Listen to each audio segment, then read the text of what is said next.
Good afternoon, everyone. Thanks for joining us today at Smithers Virtual Quality Conference 2020. We're gonna go ahead and get started. Just a couple of housekeeping items. My name is Scott McDonough. I'm the Director of Sales and Global Marketing with Smithers Quality Assessments Division. You'll notice chat has been disabled for this webinar, but please feel free to use the Q&A button down at the bottom of your screen to submit your questions throughout, and we will queue those up to be answered after the presentation. Once you exit the webinar today, a brief survey will appear. We would certainly appreciate a couple minutes of your time to leave us some feedback. Our speaker today is Dale Isaacs. Dale is an engineer with over 35 years experience with management systems. He held a variety of management positions in a global Fortune sub 50 corporation, is past owner of a multi-million-dollar manufacturing corporation, and as a consulting company, he has operated for over 25 years. Dale's a certified lead auditor conducting ISO 9001 management system certification audits for CBs across the United States and has trained thousands of exemplar global certified lead auditors over the last 20 years. In addition to his expertise and experience, Dale currently holds the position of Secretary of TC 176, which is the U.S. Technical Advisory Group of the International Organization for Standardization, responsible for developing the ISO 9001 family of management system standards. He's also the secretary for the U.S. Standards Planning Council. He's the chair of the Standards Interpretation Subcommittee for TC 176 and is a member of Subcommittee 3, responsible for supporting technologies to TC 176. And with that, let's get started with the presentation. Well, thank you, Scott. It's a pleasure for me to be with everybody virtually. I wish that I could be with all of you guys live and in color, but I suppose we'll save that for next year. So I hope everybody is safe and your businesses are surviving and you're even getting back up to speed after this COVID thing has hit us. I mean, what in the world has happened in the past 4 months? Over the last 3 to 4 months, the world's economies have gone really from wide open to full stop. It was just a few months ago, back in January, that we had the first confirmed COVID-19 case in the United States, and just a few weeks after that, the first COVID death out in Washington State. Well, when that happened, it took the S&P 500 only 22 trading days to fall 30% from its all-time record high, by the way, that we reached on February 19th. It made that drop in the stock market the fastest drop of that magnitude in the history of the stock market, eclipsing even the sell-off of the declines in the Great Depression. And 2020 so far, it's running the 2008 playbook, except this one is running at double or triple the time. The unemployment rate, I don't have to tell you guys anything, the unemployment rate has increased from the lowest in 50 years, that back in February, 3.5%, to the highest in almost 90 years. And then most recently, it, quote, improved to 13% in May. Over 25 million people have been disrupted and lost jobs.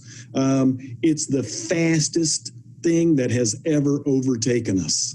Now, there's only really two realities: the pre-COVID-19 reality and the post-COVID-19 reality. In the pre-COVID world, let's talk about risk analysis for a second. Risk analysis, if it was done at all, it was largely superficial, and it was only done because it's a 9001 requirement. I mean, let's be honest here. Most companies did risk analysis only because they feared that some auditor was going to show up at their place, ask them some questions, and if they had not done something with risk analysis, it would be a non-conformance in the audit. Really, What happened, a little bit more than just identifying a few risks and putting them on a list somewhere so you could show that list to an auditor. Well, most of the risk analysis that I saw as an auditor, a third-party auditor also, focused on past problems or general company market risks only. It typically saw action based on historical data and historical facts. Risk analysis really became a company activity that was focused on solving problems that had cropped up before, sometimes even in the same company. If it was done at all, then typically what you saw was a very rigid process that was facilitated by just a few experts in the company. Sometimes just the quality manager at a company would do the risk analysis, put the risks that were identified on a list somewhere, and nobody ever knew the difference.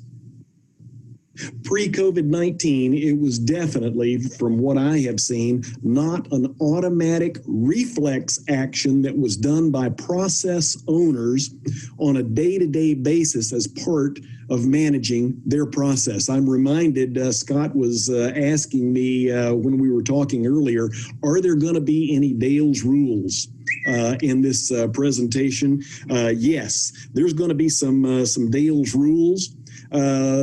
This one right here, Dale's rule number 22 says, well done is better than well said. Well, here's some actual risks that I documented in third-party audits pre-COVID-19. These are some actual risks. Now, I've changed the information. I've removed the company identifiable material so you can't tell what company it came from. But here's some of the best things that I saw as part of risk analysis pre-COVID-19. One company said their biggest risk to the company was finding chemical leaks in their bags. Another one said maybe material stored in a wrong location or incorrect material tag was used. No training on the corrective action process. That was a big one that somebody identified. Failure to identify leadership responsibilities, not identifying improvement projects. Failure to follow the operating procedures. That was seen as the biggest risk facing that particular company, or maybe failure to segregate defective material. I mean, really?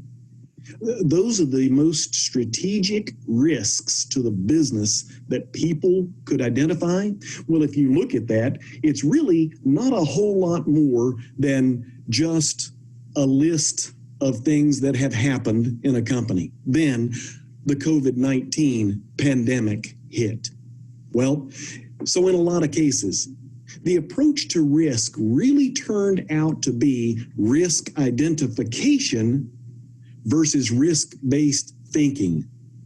Because risk identification had really been done only to meet 9001 requirements, again, let's be fair here, a lot of companies were caught flat-footed. Organizations experienced supply chain disruptions. Personnel got displaced.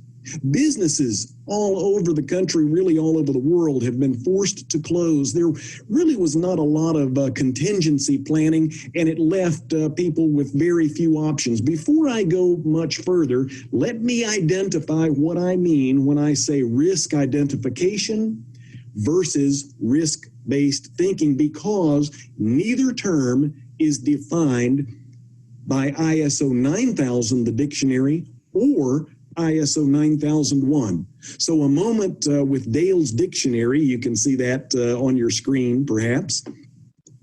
Risk identification, when I say that, what I mean is simply identifying a list of potential negative outcomes.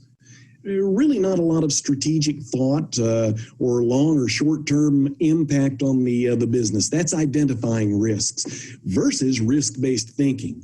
Risk-based thinking, what I mean by that is really trying to seek to understand the business context and using risk as a basis for planning. Now, in my keynote address a few years ago, some of you guys that are on this this call here might remember me talking about business context.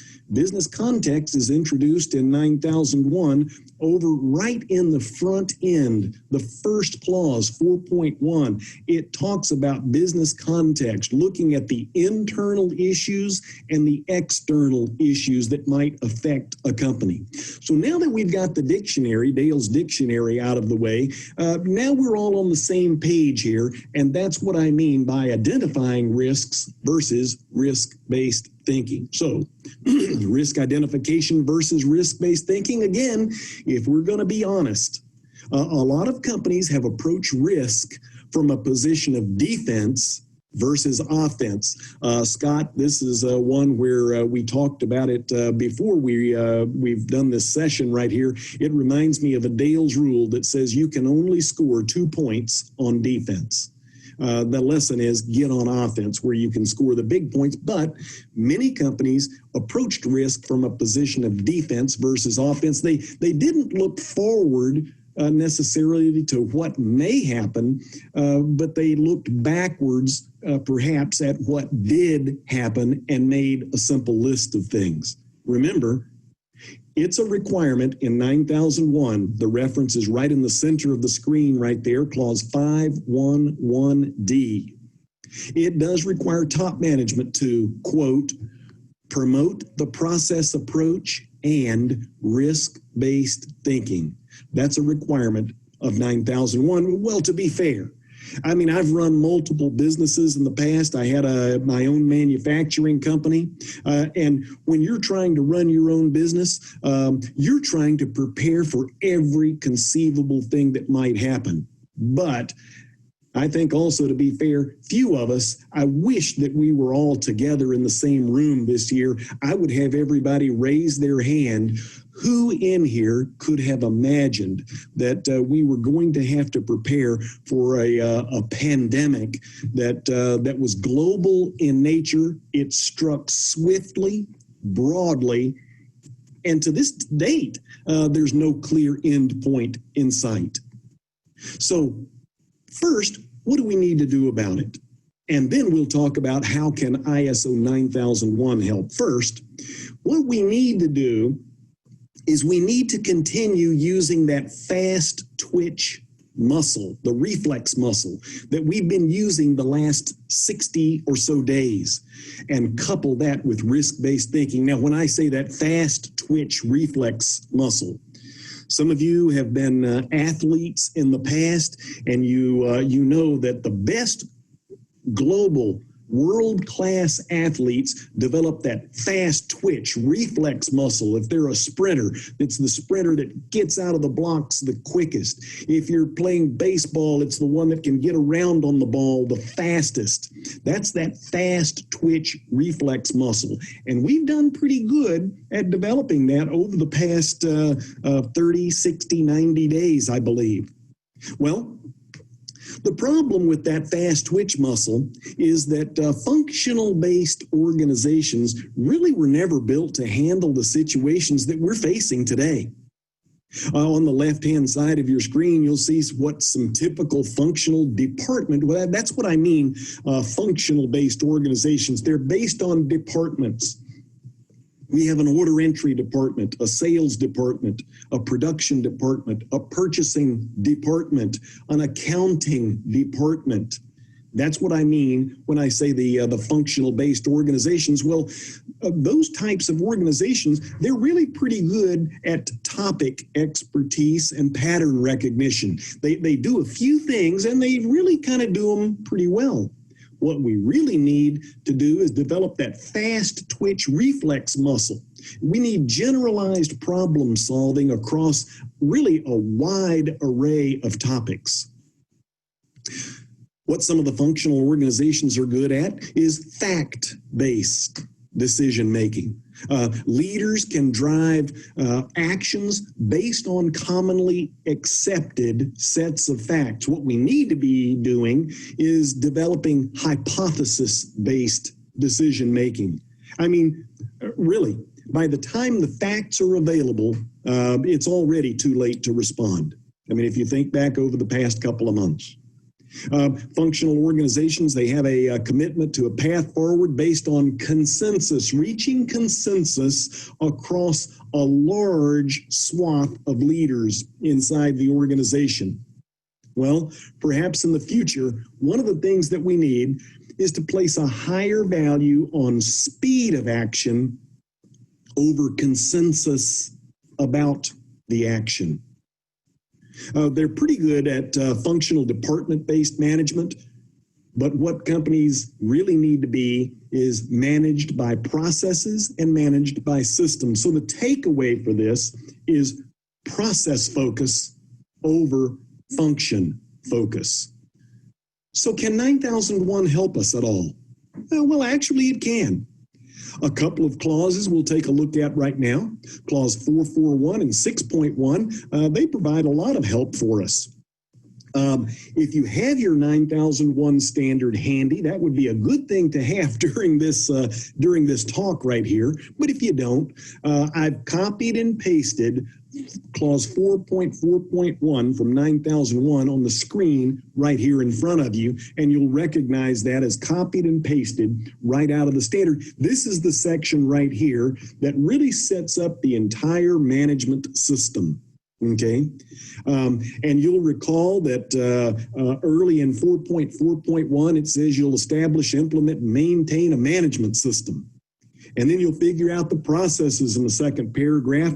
And then it gives you a list of shalls, A, B, C, D, E, all the way down the page right there of here's what you shall do. Well, you may remember from my talk last year that we did a little wordsmithing. One of the mistakes I made actually in last year's talk, I assumed that people were in my previous session and would recognize some of this stuff, but there were a lot of new people in last year's session. I bet there's a lot of new people in today's session. So let me really quickly go through what we did. We did a little wordsmithing on the standard, and we crossed a few words out and did some rewording to make the standard a little bit easier to understand.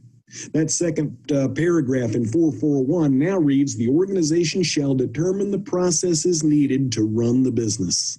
Now that's a little bit easier to understand. And it goes on to say, it'll also talk about their application throughout the organization. Now that word throughout right there, what that means is exactly what it says. From front to back, side to side, top to bottom, input to output.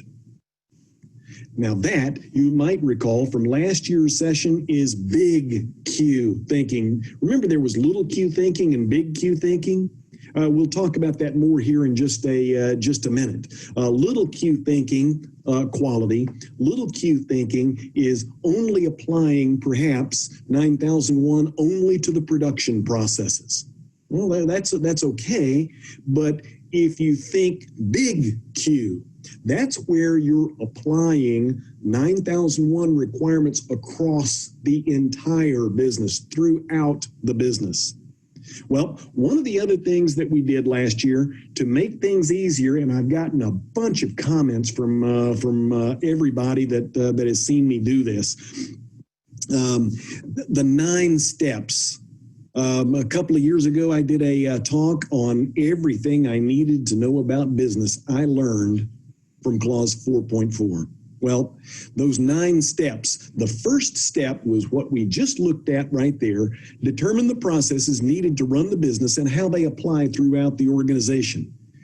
You'll see the references over on the right-hand side of each one of these bullets. That's from clause 4.4.1. It's actually the second paragraph. So the first thing at my company that I'm going to do is figure out the processes that are required to run the business. We'll go into some detail on that here in just a minute. The second thing that we'll do, after we have determined the processes needed to run the business, then we will assign responsibilities and authorities for those processes. That's called process owners. That's in 4.4.1E. Now look what I'm doing here. I'm reshuffling the order that these are presented in to make it a little bit more logical for us. So first thing, what are the processes? Second thing, assign process owners. I mean, who's going to have a more vested interest in this thing working right than the process owners? They're the ones that have to do it every day, right? The third thing, get top management along with the process owners to figure out the sequence and interaction of those processes. That's 441B. What sequence do they happen in? How do those processes interact together? The fourth thing, get the process owners to figure out the inputs that are required and the outputs that are expected from their process. They've got a vested interest in doing it, as opposed to getting somebody like maybe the quality manager to figure out all the processes that are required. If I use that approach, that's like me having Scott go out and work out for me. Well, after about 6 months, Scott's looking pretty good and I die of the heart attack, and that does me no good whatsoever. So first, determine the processes, assign process owners in step 2, figure out sequence and interaction in the third step, then have the process owners figure out the inputs and the outputs from their own processes. And we'll look at that more in depth here in just a second. Fifth, get the process owners to address, here it is, risk, as well as opportunities with the inputs and the outputs of their process. That's 4.4.1F. The sixth thing, determine and apply the criteria and the methods needed to ensure that the processes actually work. And that includes developing any documented information, procedures, work instructions, forms, checklists, that kind of thing. Who does step 6? The process owners. They're probably doing it already because they're tired of getting management, top management, to beat their brains out. So they're probably doing it already. This just puts it to the next level, the 7th step. Figure out and provide the resources that are needed for my process. Again, who has a more vested interest than me, the process owner? The answer is nobody. The 8th step is probably one of the more powerful tools in management's toolbox. It's the audit tool. Go and audit the processes frequently to make sure that they work. That's 4.4.1G. And then finally, the 9th step is the continual improvement piece. You're continually, who's doing it? The process owners. They're continually making improvements to the processes to make sure that the processes run throughout the business. Now, let's take a look a little bit more in depth at that first step. Figure out the processes needed to run the business and how they apply throughout the organization. Well, here's a diagram that I put up. There's the big Q versus the little q thinking. If you look at the top of the screen, typical little q thinking applies this maybe to only the production processes. Well, you're missing out on a lot of advantage. Big Q thinking looks throughout the business. I've listed some right here. There's 3 typical ways that you can slice and dice all of the processes in your business. You can have customer-focused or customer-oriented processes. Those processes that are focused on the customer. The second one is management-oriented process. You see some of those right here, the planning process, the context, internal and external issues that affect the business, who the interested parties are, internal audit and management review. And the third one is the support processes, the people management, the organizational knowledge, measurement and metrology and competence. Okay? Well, let's take a look at one of the processes. I'll take that first line, the customer-oriented line right there. And again, there's no magic to this.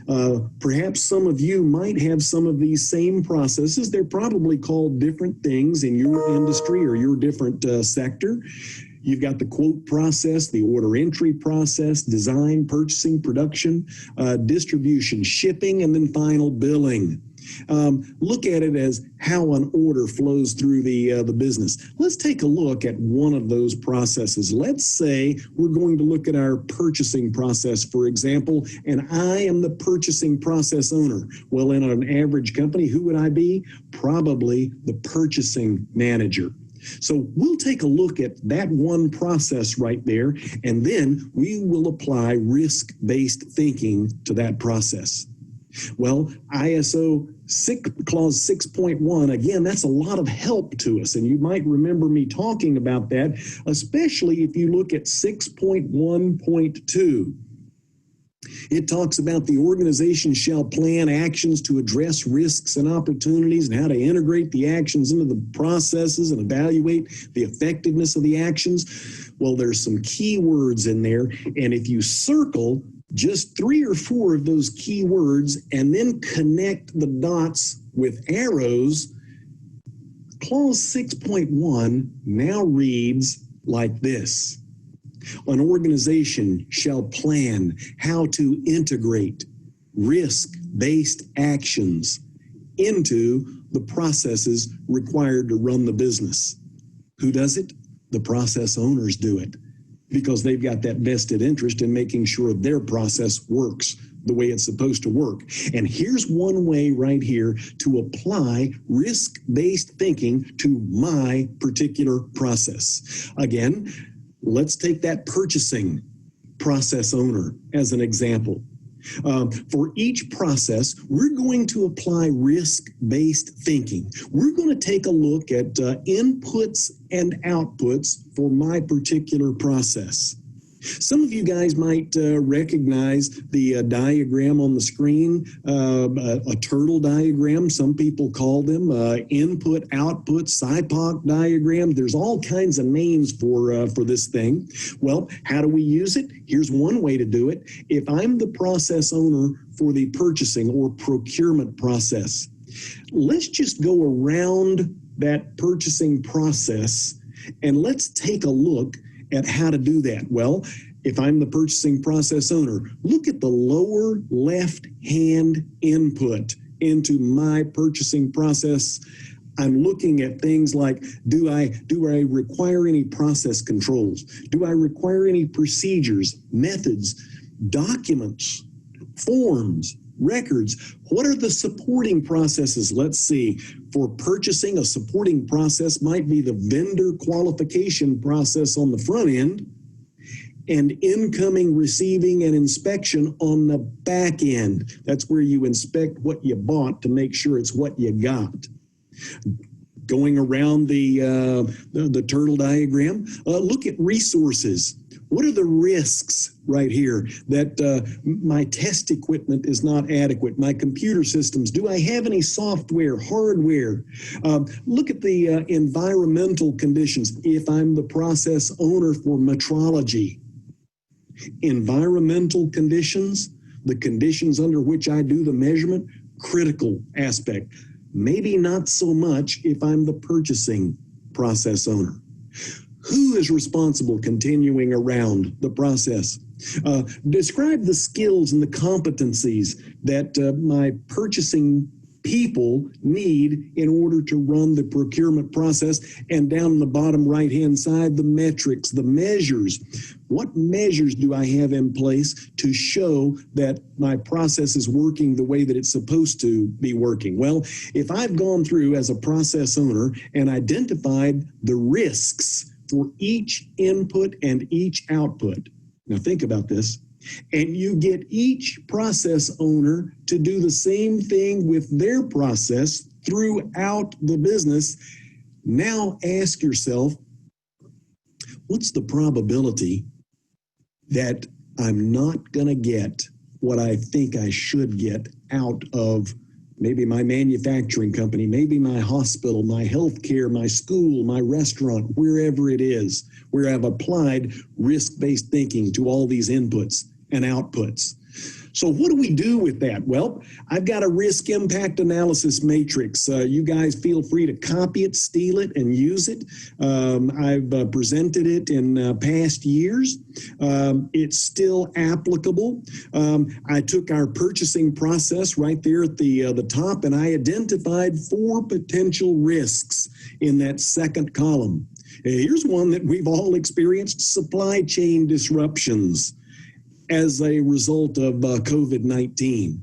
That's a breakdown in the supply chain due to a natural disaster. Well, after COVID is over, we're still going to have tariffs.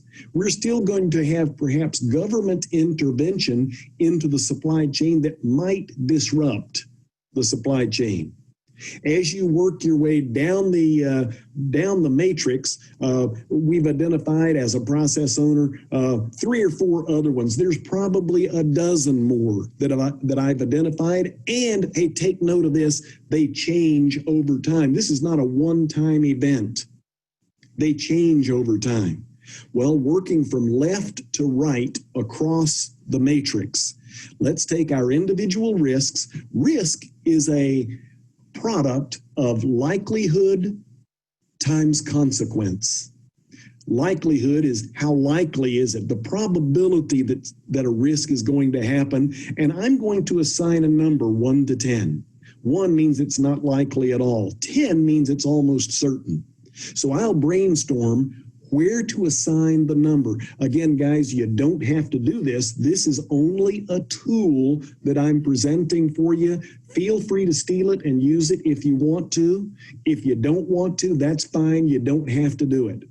But working left to right, what's the likelihood of that risk? And then consequence.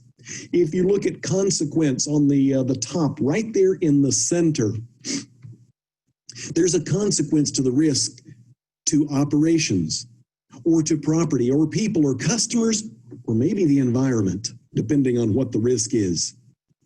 Again, 1 to 10, consequence, 1, there's no consequence at all, you won't notice it. 10, somebody could get hurt or maybe killed. Assign 1 to 10 on each one of those aspects right there. Add them up, get a sum, then multiply likelihood times the consequence sum. That's in that green column that you see over there. That's going to give you a risk magnitude. A lot of people stop right there. But if you'll take it another step, maybe residual resistance to treatment is another way that you'll look at it. Remember, sometimes when you've had that sore throat and you've gone to the doctor and they give you the drug or give you the tablets to take, and boy, this is a bad infection, and I take the treatment, but there's a residual resistance to treatment. My sore throat, my strep throat, whatever it persists even after I've treated the risk. Well, some things have a residual resistance. You assign 1 to 10 again. 1 is a low residual resistance, 10 high residual resistance.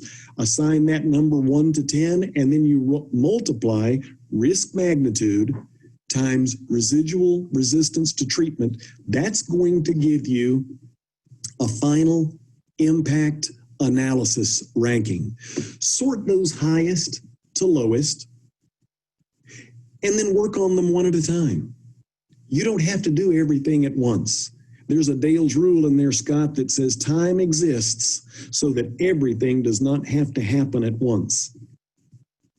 Sort them highest to lowest, and keep in mind these change over times. I've done audits and gone back 3 years later to a company, and they've got the exact same, again, list of risks that they've listed, and they're not using them, and they're almost completely useless. Now, the process owners do this for their individual processes, for all the processes across the business. Now that's risk-based thinking. Now, most everywhere in the standard that risk is mentioned, it also mentions opportunity right along with it. So looking ahead, If we've done and applied the risk-based thinking, what are some of our opportunities? Well, we have an opportunity to link risk analysis to the strategic analysis of the business. Well, that's talked about in clause 4.1, where you're determining the internal and external issues that affect the business. Another opportunity we might have is integrating opportunity research into the business and its processes. How do you do that? Well, it's the process owners that do it. And they do opportunity research at the same time they're doing the risk analysis. I had to do the same thing for my consulting business when this COVID thing hit. The key, take an agile approach to business continuity and broader risk management. Develop, again, that fast twitch reflex muscle that we need and we've had to use over the past couple of months or so. The fourth thing, another opportunity that exists, is to conduct cross-functional risk interconnectivity analysis to understand other key business risks. Now, that's a lot of fancy words. Let me make it simple for you. Invite all the process owners to a strategic risk management review. And that way, all of the process owners see the risks that other process owners are facing throughout the business. A lot of times I've seen it where maybe the procurement manager, they've got a risk where this raw material, you can't easily source it. Well, perhaps the product development process owner is in that same meeting and says, hey, wait a minute, I can design around a different raw material that might be available off the shelf in minutes, as opposed to a lead time of months or not available at all. The fifth opportunity, develop consolidated risk reporting, including rapid development of key risk indicators. That's the metrics piece across the business. Reevaluate, one thing that we need to do, reevaluate internal audit and risk function testing plans to make sure that they cover the latest, in our case, the pandemic risk elements. That's how you make this work after the COVID-19 pandemic is over. Another one, assess new risks that have emerged that need to be addressed. Some of you might identify with this one, where everybody is working remotely now. Well, the IT people have now lost control of the firewall inside the business, and everybody is connecting to the internet at their home or wherever they're working remotely, and now there's a heightened risk of cyber security. Think about that, because new risks might have popped up based on what you're doing. Place protocols in place to aggregate and analyze emerging risks as the situation evolves. This is a constant thing that you do day in and day out. So a lot of you guys, hopefully you're reopening right now after the coronavirus. Well, one of the first things that you might want to do is conduct a risk assessment. And I put this slide in here just to help you guys as we start to open back up. Several states have opened back up or are in the process of opening back up right now. One of the first things that you want to do is identify the hazards now that exist in your business. Just do a simple walkthrough of the premises. Consider the high risk areas. Look at the tasks that employees typically perform. Decide who could be harmed and how they could be harmed. There might be some new risks that exist today that did not exist before you shut down. You assess the risk again. Look at the likelihood and potential consequences of each risk. For each risk that your business is facing, look at how likely it is to occur. What are the consequences if that risk does happen? When analyzing your risk, please don't forget, consider potential financial losses. Compliance requirements. You have new compliance requirements because people are working remotely right now that you might not have had pre-COVID-19. Look at business disruption risk. Harm to your reputation if you do have to close down, and other consequences. The third thing you'll want to do as you're starting to think about your reopening, control the risks. And there's a lot of different ways to control risk. I put 3 of them down right here. You can avoid the risk, you can control the risk, or you could transfer the risk. All of those, by the way, are mentioned in ISO 9001. One way is to avoid the risk. I did that in my manufacturing company. Some things they were too risky. We just will not do that here. You control the risk, take preventive actions to control potential risks. Risk transfer, that might be where I transfer that activity maybe to an external party, a supplier that can control that risk better than I can control it at my company. And then the fourth is monitor the results over time. Make sure that risk management is an evolving process. It's a continuous process. It's not a one-time event. That's what got us into the trouble that we're in, is making that little risk list that we talked about earlier. Once you've implemented a solution, monitor the effectiveness and reassess it over time. Remember, the risks that face your business could change over time. You want to take those proactive steps to minimize and avoid potential risk. Now that, ladies and gentlemen, that's risk-based thinking. And that will work after the COVID crisis, hopefully, is solved. And now we're open for business. Hey, thank you guys for tuning in and giving me some time, and thank you for tuning in to this podcast that I guess that's what you call it, that Smithers has sponsored. I appreciate that. Thank you guys very much. Dale, thanks so much. Great presentation. I see that we do have a couple of questions that came in during the presentation. So why don't we look at those now? We'll flip back over to PowerPoint here. So please, anybody who has any questions, you can see that little Q&A button at the bottom of your screen. Feel free to type those in. Dale's with us, and I'm sure we'll get some answers to your questions. So Dale, first one I saw that popped up was, how do you get buy-in on risk-based thinking from top management? Scott, that's a fantastic question. Kathy, good to see that you're on the call here today. Really appreciate that question. It's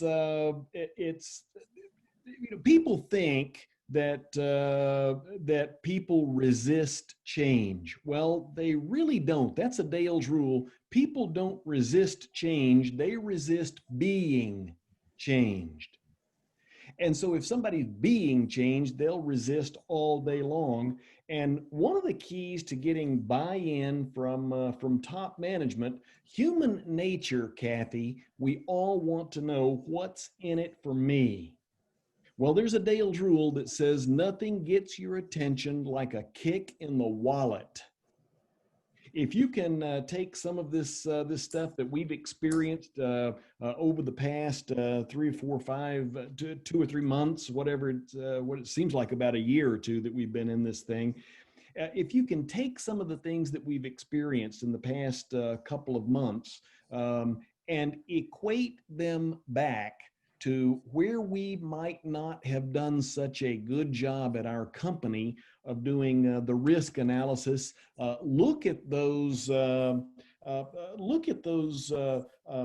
9 things. Early in the presentation, I put it in there. The 9 things. Remember the 9 steps to running a good business. Step number 1: figure out the processes required to run a business. Kathy, it's possible that maybe in those, we didn't do step 1 or step 3 or step 7 or whatever it is. So take a look back at that. Try to figure out with top management what's in it for me in order to do this. Maybe it's just as simple as extrinsically motivating them that you'll get a non-conformance in your audit if you don't do this stuff, and then they'll pull my certificate from me, and then my customers are going to cut us off if we lose our 9001 certification, I mean, that's an okay way to motivate, but the best way is intrinsically motivating them, showing them what's in it for me and how easy business can get if you'll just do this. Kathy, I hope that makes a little bit of sense to us. There's several risks that have presented themselves as a result of this COVID thing. The risk to the operating line of credit. Maybe we've never looked at those risks because we didn't apply 9001 throughout the business. And Kathy, also, Scott will have my contact information at the end of this thing. If you want to reach out to me, I can get into maybe some more specifics with you on that one. Scott? Thanks, Dale. Next question. What are some obstacles you've encountered when shifting a company's mindset from little Q thinking to big Q thinking? How did you overcome those? Yeah, almost every time. I don't have a name for whoever submitted that, but it's a great question also. One of the things that you always hit is I don't have time to do this ISO 9001 stuff. I mean, I'm working, 8, 10, 15 hours a day, and now you've put this other thing on top of me, this 9001 stuff. I'm busy over here fixing problems as fast as I can fix them. And so you're working in the business, but you're not working on the business. So show people how if you can set your processes up, your system up, a good, well set up system is actually easier to run. It takes less time, it takes less energy, and showing people, I'm reminded of what somebody told me one time. It's showing people a good yet future. Show them what it could be like if they did it versus the way we've always done it, firefighting and trying to solve problems that happen over and over again. Yeah, thanks, Dale. Looks like final question. Where can we find all of your Dale's rules? I tell you what, if you contact Scott, whoever put that one in there, you contact Scott. Scott will get you in touch with me, and I'll give you a copy of them. I'm working with actually with a guy at Facebook right now to illustrate Dale's rules. I'm at about 100. No, I'm at like 230 Dale's rules right now. There's a Dale's rule number 166 that says a calculated risk is better than an improvised reaction. Well, all of Dale's rules, they're all pretty good. I've collected them over the last 30, 35 years or so. And whoever put that comment up there, thanks very much. I appreciate it. They do teach a lesson. So it looks like that's the last of our questions. We're just going to move on to a couple final wrap-up items. This presentation, along with all of the virtual quality conference videos that were presented this week, will be available on smithers.com soon. Everyone who registered to attend will be notified via email when those videos are available. Again, when this webinar ends, you'll be redirected to a brief survey. Again, appreciate your taking a couple minutes of time to leave us some feedback. I want to thank Dale again for your time today. Outstanding presentation as always. Really appreciate you having us, being with us again this year. And to everybody out there, thank you for joining us and have a wonderful day.